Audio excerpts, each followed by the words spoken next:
Class 10 ছাত্ৰছাত্ৰীসকল নমস্কাৰ।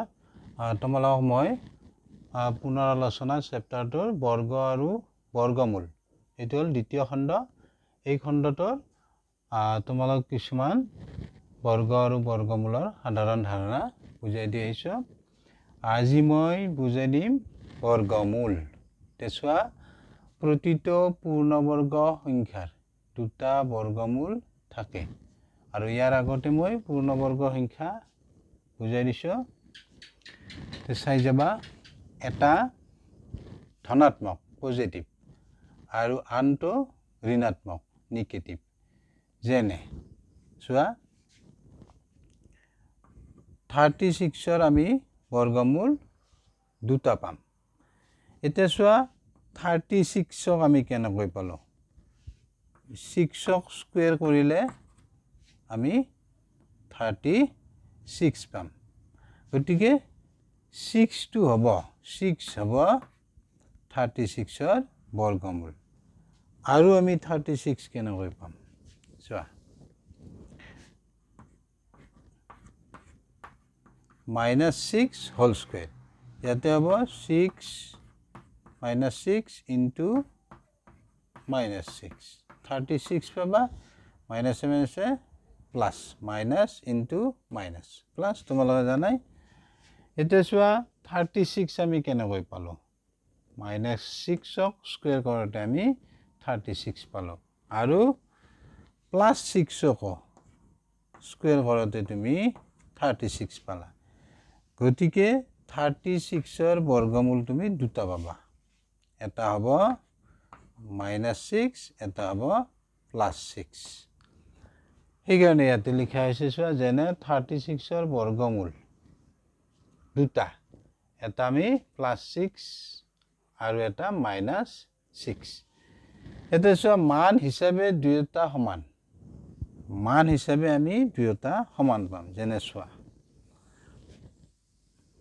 মান হিচাপে আমি দুয়োটা সমান পাম। কিয় পালোঁ সমান? 6ক স্কুৱেৰ কৰিলেও 36 পাবা আৰু -6ক স্কুৱেৰ কৰিলেও 36 পাবা। গতিকে মান হিচাপে তোমাৰ 6 আৰু -6 দুয়োটা সমান।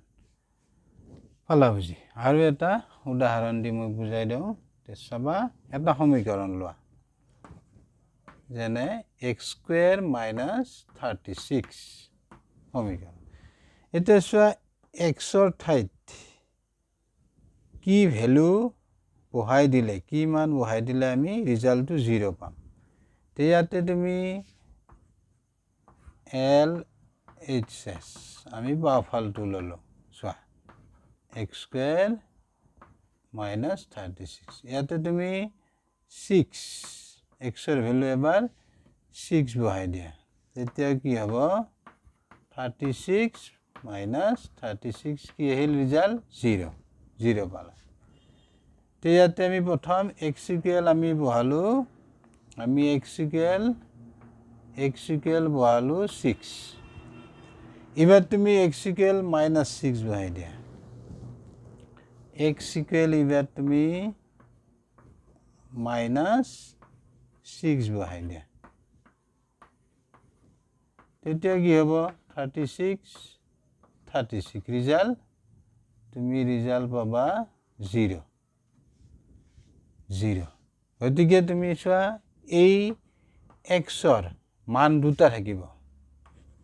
x² এটা হ'ব +6 আৰু এটা হ'ব -6। গতিকে দুয়োটা মানে ইয়াৰ এই সমীকৰণটোৰ বাবে সত্য। x² এবাৰ তুমি +6 ল'ব পাৰিবা, এবাৰ -6। গতিকে মান হিচাপে আমি দুটা পাম। ইয়াতে লিখা হৈছে, চোৱা, মান হিচাপে দুয়োটা সমান। কাৰণ এইটো মই বুজাই দিছোঁৱে, 6² = 36 আৰু -6 হোল স্কুৱেৰ = 36। পালা বুজি? এইখিনি পালা। নেক্সট চাবা, কিন্তু আমি ইয়াত এটা সংখ্যাৰ ধনাত্মক বৰ্গমূলটোহে বিবেচনা কৰিম। এতিয়া চাবা আমি দুটা মান পাম যেনে 36 ৰুট অভাৰ ললে আমি অৰ্থাৎ বৰ্গমূল ললে আমি দুটা ভ্যালু পাম এটা পাবা তুমি +6 এটা পাবা -6 কিন্তু ইয়াতে আমি